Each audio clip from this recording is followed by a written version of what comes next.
Hello and welcome to Commodity Champions. I'm Manisha Gupta. And the yellow metal gets costlier as prices hover near 8-month highs on the back of a weak dollar. The prices have also received a boost from increased demand from China. Gold has outperformed most of the other asset classes as it has surged by 3% so far in the new year itself. With less than a month to go for the Union Budget 2023-24, the jewelry industry has put forth its wish list. The diamonds and gemstone industry is seeking a reduction in imports duty from 5 to 2.5%. Meanwhile, the precious metal industry, which includes gold, silver and platinum, wants import duty to be reduced to 4%.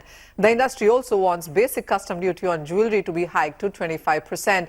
To speak more about the budget wish list, Vipul Shah, chairman at the Gem and Jewelry Export Promotion Council, is now here with us at CNBC TV 18. Mr. Shah, hi, thank you so much for joining us.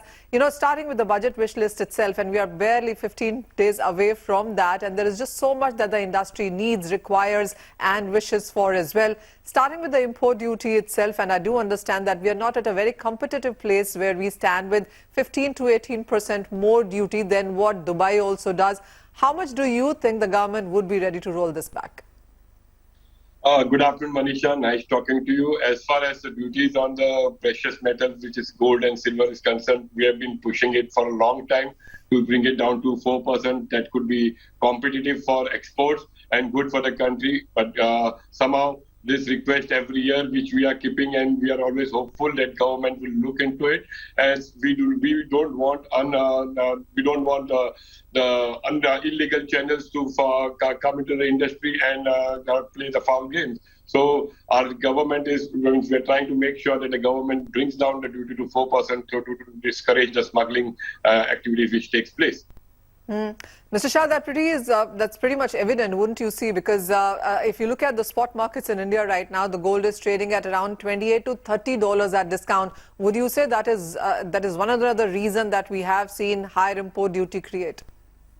Not really as such, because it is gold again is being followed as far as the international markets are concerned, and again with the rising interest costs, and also gold is an inflation hedge. So gold, as now China coming out of COVID also, so it's looking and is a big consumer of gold. So personally, I feel gold in dollar terms also is looking very, very bullish. So that is also taking the price to the skyrockets. What's your sense about diamonds and lab-grown diamonds? I mean, that's the new kid on the block. What is this sector looking forward to from budget?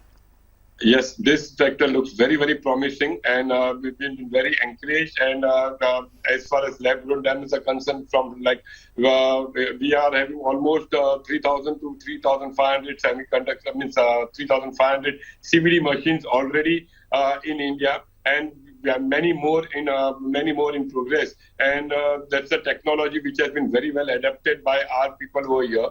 And very soon, this industry from mere $1 billion, we look to see it going to almost $5 to $6 billion in next 4 or 5 years. And there is a huge people are looking for this sector as far as the margins are concerned, the profitability is concerned. Only is the question how the acceptability and the marketing has to be done. So this looks very promising, and it is supplementing our industry as well. So, Mr. Shah, apart from the duty cuts that you're looking at and the fact that the diamonds need a lot of more push coming in, what else is on the list right now? Currently, see, we are precisely asking for 4 important major things. We are very much focused. One is we are having a special notified zone for all the foreign mining companies who are coming here, and they are able to view the goods over here. But unfortunately, they cannot sell the goods because of the complex tax system. So after the viewing, the goods go back to UAE, Belgium, and again re-imports into India.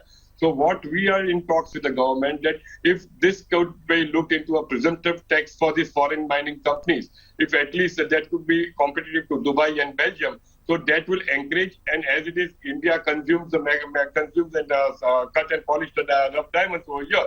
So that will be really a good booster. Okay. So government is looking into it, and I'm hopeful that on this budget at least, there should be some kind of announcement as far as special notified zone sales can proceed with some kind of relaxation to all the foreign mining companies. Okay.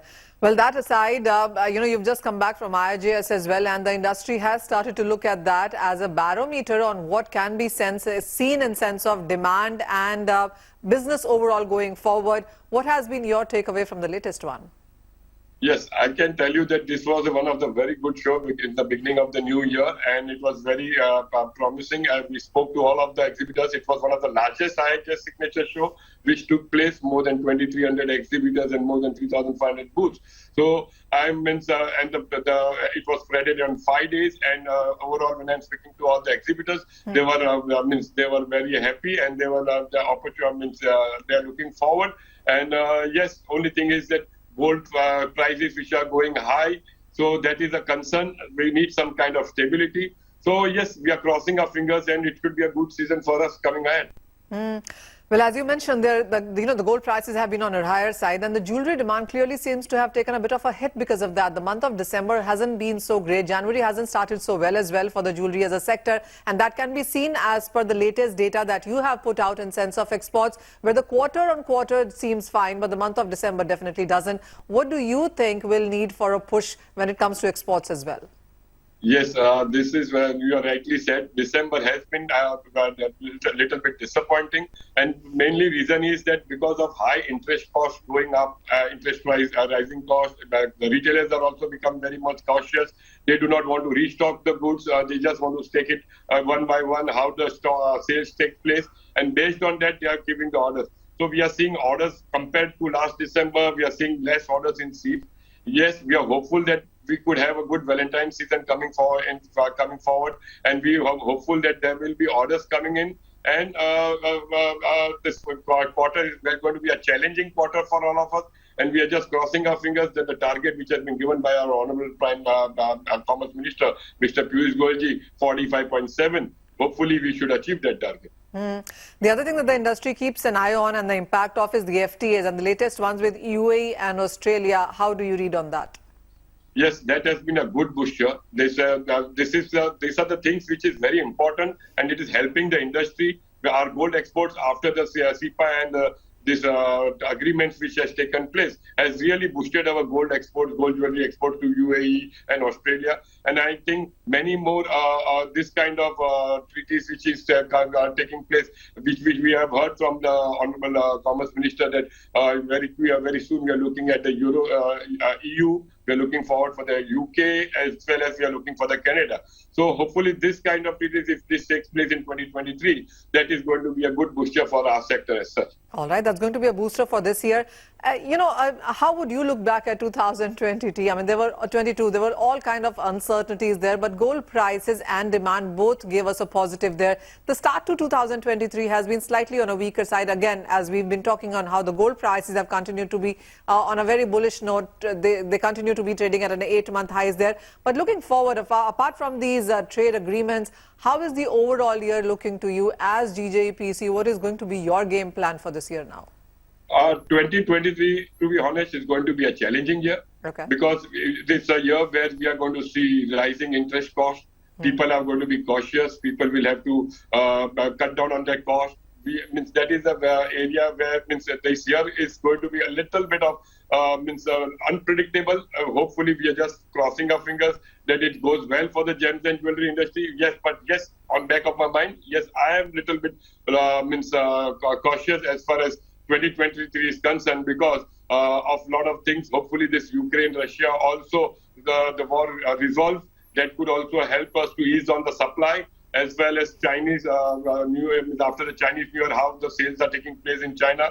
If the government is injecting a lot of money into the economy, that could help into spending, and that could also result into demand. So that also we are hopeful because US, we do not too much of dependence only on one market. Also, it's not good for any sector as such. So we are hopeful that Chinese market also start picking up after the Chinese New Year. Oh, well, absolutely. You are looking for more markets there. A final question, Mr. Shah, and this is, I mean, as you look at 2023 as a challenging year, but we have seen jewelers in India continue to expand, open more stores. There's way more capex now entering into the market. So is there something as an advisory caution note that you have put out to the industry?